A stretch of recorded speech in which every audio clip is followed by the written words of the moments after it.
Hi, I'm Libby Cornish from Decadent Alternatives. In this video, I'm going to talk about refreshing bread.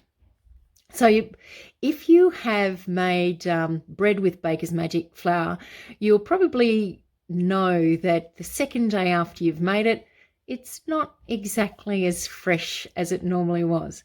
But basically what it needs to have is a bit of warmth.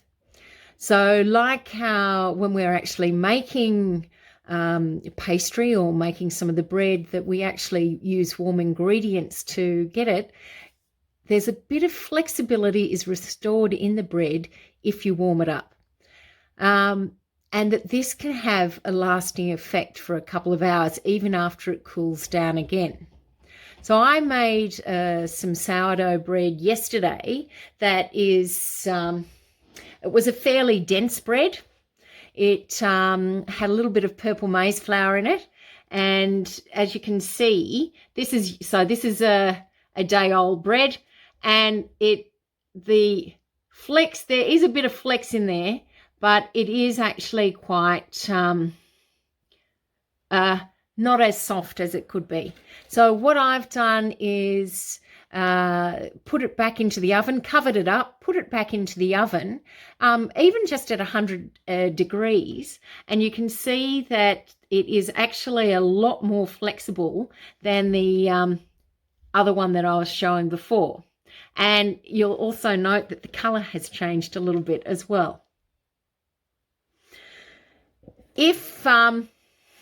If you don't want to put it into the oven, so you've only got a piece then of bread and you have a microwave, put it in the microwave for maybe 10-15 seconds or even longer if it's a thicker piece.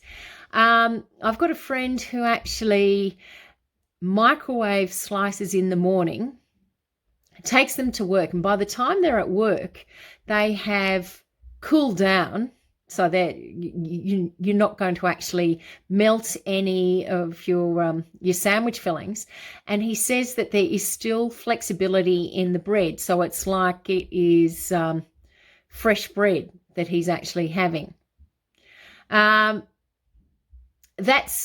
essentially it for in terms of refreshing bread.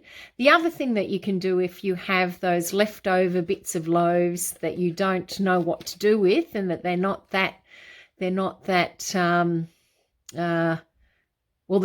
over stale, is that you can always turn them into little crackers, dry them out at 180 degrees, or 100 degrees basically, just to get the water out. Nice and crisp and delicious with biscuits and on a fruit and cheese platter. Thank you.